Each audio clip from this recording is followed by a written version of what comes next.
It's the beginning of March. It's just hit 70 degrees for the first time, so we're going to get into the beehives today. While we're heading out here with the gator and the nice clean windshield, I'll give you a quick recap of 2021 since I didn't really put any bee videos out. I started the year with 4 packages, and then in late May, I got a notification on Facebook that somebody a couple miles away had a small shed that had a hive of bees in it, and they wanted them out. So I went over there and did my very first cutout, and I made a video of that, and I will link that in the description. Then in the end of June, we had a really bad windstorm. Took out the end of one of our heifer barns, and anyway, it knocked down a neighbor's big oak tree, and it laid this tree on its side, split it wide open, and inside was a huge hive of bees. So on the left there would be the bottom of the tree, and that's about like an 8-foot section there. You can see that comb's just kind of laid over there. It rained really hard, after the tree went down, so the comb was all waterlogged. A lot of bees were dead. All the brood was dead, and it was just kind of a mess. And so I got all the comb out, and I was able to cut part of that tree away. And I mean, you could sit there in a lawn chair and everything was just kind of sprawled out in front of you, so that made it a little easier to work with. But I worked for about 5 days there, and was trying to get all these bees to go into this box. So you can see here, this is the same tree. The left side's the bottom, and I had this box here, and I was able to cut some of this wood away and had the box turned around there so that the landing board and etc. was facing the log there, and they can just walk right in. But without that queen, it was very, very difficult to get them to go in, and I didn't have a like a pheromone or QMP or whatever. I learned, after the first couple days that there was no queen there, that she had died in the storm. So I was able to get probably, 90% of them in there, and so I ended up just killing the rest and boxing up what I had and taking them out. And then it took me another day or two to find a new or a replacement queen, because I wanted them, to have a new queen right away, because there was, all the eggs and larvae, everything was dead from the old comb, so they had nothing. And so I was just lucky that I had this box. So it was about a good week, 7-8 days by the time I got a new queen. So then when I put the new queen in, I mean, they just absolutely loved her here, and you can just see them all marching towards the cage there as they accept this new queen. So that I had just laid that cage on the box, so man, they just really wanted to accept her and start getting to work. So in early July, 3 of the package hives swarmed.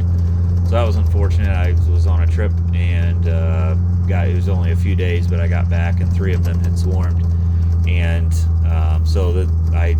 fortunately, they were able to create all of their own replacement queens, but I did lose some time there. Red hive took 2 tries to make theirs, but yes, they all created their own queens. And then in middle of August, green hive started trying to supersede their queen, so that was the 4th package, so that was the last original queen. And I thought she was laying great, so I just kept smashing queen cells, and that went on for like a couple months.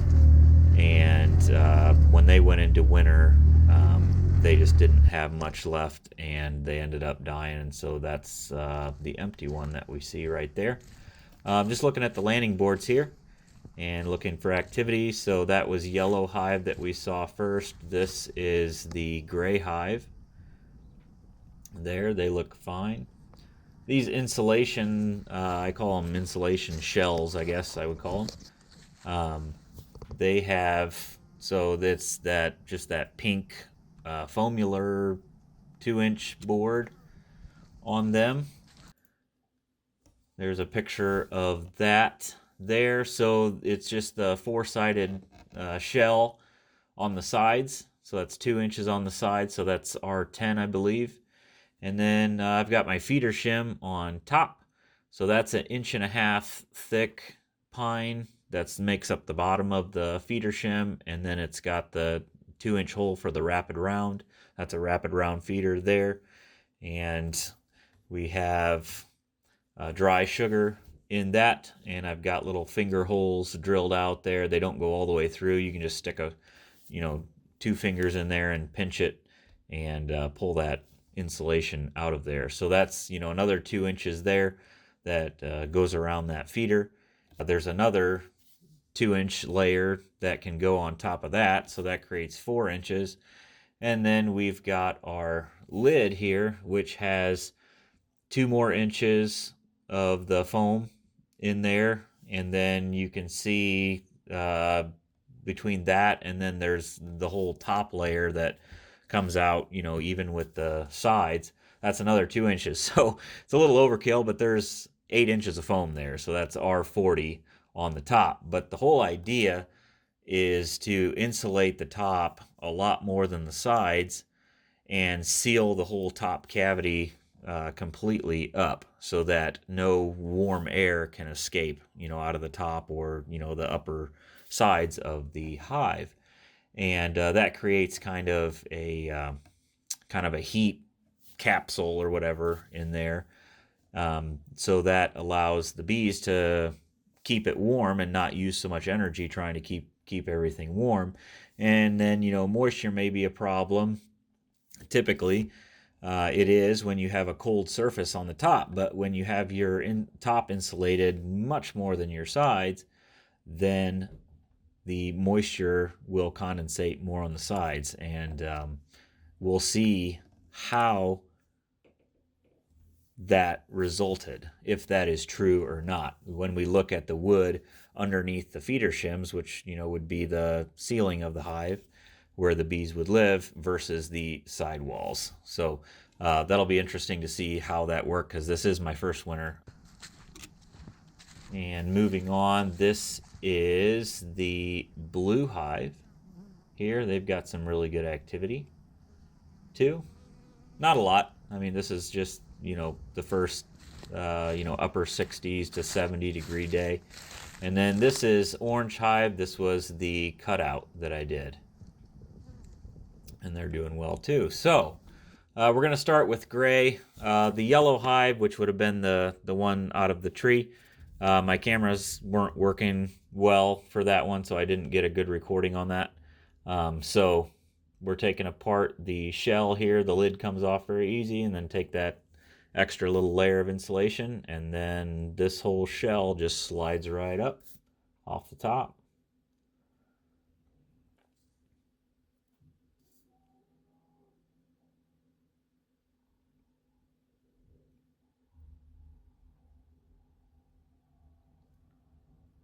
And we got a good number of bees in there. So I don't use smoke on my bees. I never have. I don't see a real big point in it. I've always just done really well with this sugar syrup with 3 teaspoons per quart of Honeybee Healthy in it. So I just spray them down with that. It doesn't get them to move out of the way quite as much as smoke does, but it's enough for me to work. I may get a few more stings on my hands than other people, but that's okay. I want you to take note of the amount of honey that we have left over. We were just talking about that, the warm capsule of air that the bees can keep in that hive, and they don't have to use so many resources. And so they just haven't used much honey here at all. So there's, a couple frames of really good. All right, here's the ceiling of the hive. Look at the quality of the wood on the center there, and looks like we've got some moisture. And there's a little bee with some white pollen on there. The moisture is more on the sides, and look at these side walls. Look at all the evidence of moisture on the sides. So that worked exactly how it was supposed to work. So there was no moisture on the top dripping down on the bees, but all the moisture went to the sides, and the bees could utilize it. So that is great. That is really good. Look at all that honey there. That is all capped honey. That looks fantastic, and they just didn't need any of this. Another full side. So that's 3 frames so far. There's number 4. That had mostly honey in it. That sun's kind of getting a glare there, so I can't see super great. That was another frame of stores. So the other wrinkle that we had with these hives is we had another big windstorm. This was back last fall. Let's see here. Oh, we've got some eggs right here. Look at all those eggs. The little grains of rice down in the bottom. That's why I love that black foundation there. It really helps you see little eggs like that. So last summer, and there's our queen. She's got a blue dot on her. It's supposed to be white. She is from last year.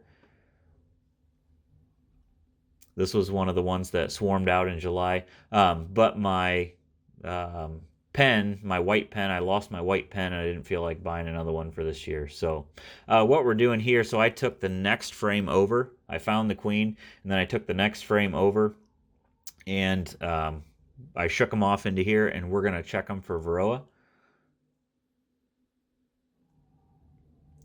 So I took a half cup of bees. Oh, I got a little piece of straw in there.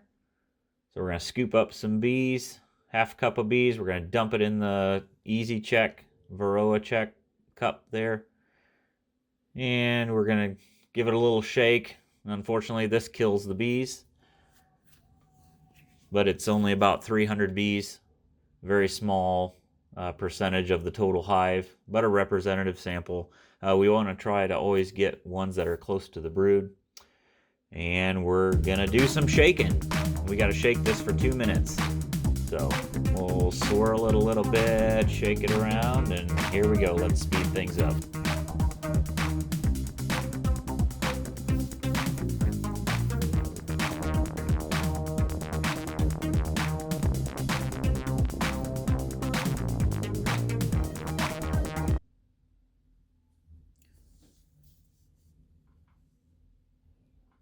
All right, that was fun. I'll make sure, see if there's any more Varroa that'll fall out through that screen. And we look through the bottom, and how many do we have? I'm counting 11. So that's threshold for treatment is 9.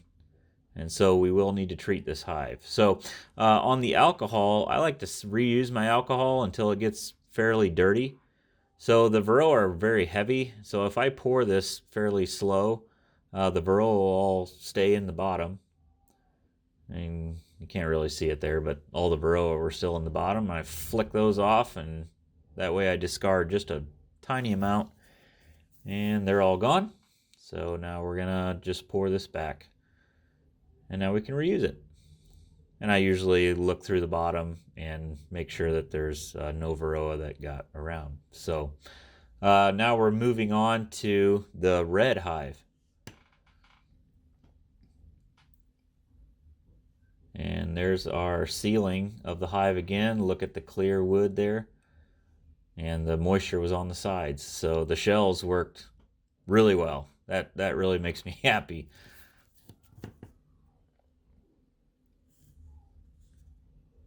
Some empty frames there. They can draw that out this spring. Another frame of stores. More frames of stores. Lots of nice honey right there. So we had late this past fall, we had a really bad windstorm, I was starting to say. And our area had clock speeds of like 85 miles an hour. And I didn't have straps on these hives. And I just had these big concrete blocks on top, and I thought that would be enough. And I learned my lesson on that. And here we have some brood. So we've got a live queen, and that's a really good thing, because I'll tell you why here in just a second. You see some eggs there in the middle and some capped brood. And I didn't see the queen in this hive. She was actually on the back side of that frame. I saw that in the video. If you want to slow the video down and go back, you'll actually see her running around on the backside of that frame. But anyway, we had this really bad windstorm, and 5 out of the 6 of these hives got knocked over. And the highest point in the wind when they got knocked over was like at 8 o'clock at night. And I didn't even think about it until about 12 hours later the next day. And I saw them, and I went right over there right away, and we stood everything back up. This here, really quick, is bee poop on the side of the hives there. This one here, this is the blue hive now. And that there looks like the bees just flew out and landed on there and then pooped. They didn't poop while they were flying or whatever. So it looks like healthy stuff. So that was actually kind of good to see. So blue hive here, this is the only hive that did not get knocked over in the windstorms. So I was able to, there was live bees in all of them. So I just set them all back up and, put the insulation shells back over everything and just hope for the best. I didn't know if the queens were among the casualties of the windstorms. So for me to see brood and queens in these hives is fantastic because they obviously survived and then got through winter. So, because it was at a point where it was too cold for me to even get in the hives anymore, let alone for them to do anything. And it was at a point where there was probably little to no brood too. So I didn't see any brood or queens up here in the upper box. So we're going to go down to the lower box and see what we can find down there. There's a lot more bees in this hive. It was evident that the other hives had a little bit fewer numbers, really not a lot, but some fewer numbers of bees because of the windstorms getting knocked over. I mean, it killed a fair amount of bees. There was a fair amount laying on the ground, and then the wind was straight out of the west, and so it knocked them over and then blew through them all night. There's our queen in our blue hive, and look underneath her there. She's got some really, really young larvae there. You can see that tiny little C shape floating in the royal jelly, they call it, that shiny stuff. Here's a little bit older brood. There's some cap stuff and some younger stuff there too. That's really cool. So we're going to go ahead and close up this box. Whoop, I got stung on the finger there. We're going to close up this box, and then we're going to find a frame that's right above them and see what the Varroa check is on those. Oh boy. We've got quite a bit there. Let's see. I'm counting 15 on there. Some of that stuff that's kind of floating around, that's not Varroa. That's little bits and particles of other stuff. So, and there's a nice clean wood for the orange hive. This is the one that was the cutout.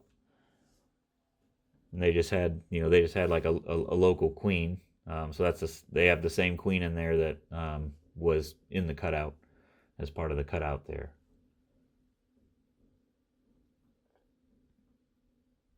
So they've got a decent number of bees there. They've got good stores. A couple frames there that aren't drawn out, so they'll have something to do this spring.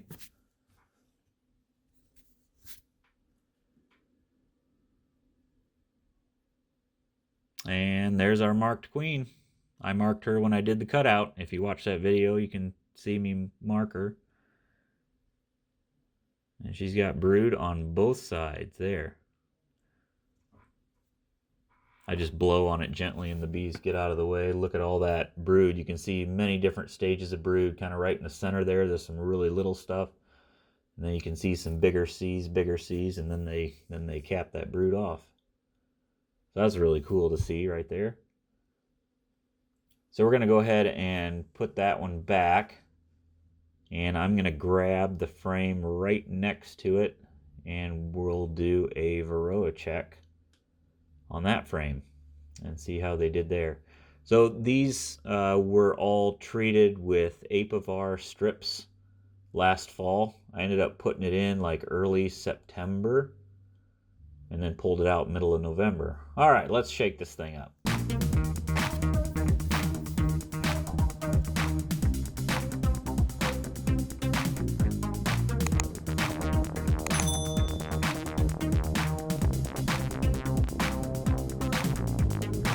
All right, there's 2 minutes, and we have 0 mites. Nothing. That's fantastic. All right, guys, that was the last one. So we're going to go ahead and close this up. These shells are very easy to put on. Super easy. Throw a strap around it. All right, well, that was fun. I just cannot believe that 4 out of the 5 colonies that got knocked over in that windstorm made it through with their queens. The only one that didn't make it, I explained before, just didn't have enough numbers to keep themselves warm through the winter. So that's nothing short of a miracle. So that's just absolutely awesome. So to finish up the day, starting here and all down the hill, all this out through here, I've got a few flowers that I'm just gonna sprinkle seed throughout here to get this to bloom throughout the summer and fall. So what I've got is we've got some cosmos here, and we've got some black-eyed Susans. We've got purple cone flowers, and we've got this autumn beauty sunflowers here, 3 little packages of those. And then there's some of this borage here. It says honeybees love it, so I'm not really sure 100% what that is, but supposed to be able to like put it in teas and stuff, I guess, but I'm just doing it for the bees. And so basically I'm just gonna mix all of that together, and I'm just gonna kind of hands throw it out, just kind of walk along and hand throw it out here, and I'm gonna let the rain and any snow that we might get push it into the ground. And I'm also going to come through here with a mower once the ground firms up a little bit, and I'm going to mow all this off. And so hopefully the combination of all that will get it to get as close to the soil or in the soil as it can, and we'll see what happens. I know that's probably not really what you're supposed to do, but I don't want to till all this up. It's got some really nice grass and stuff growing here, but there are a few little scrubby trees and stuff that are growing, so I do like to mow this off every spring. So hopefully all of that, and we will see what comes up. I know especially like the black-eyed Susans are really hardy, and you almost can't hardly stop them from growing. So we'll see what happens with that.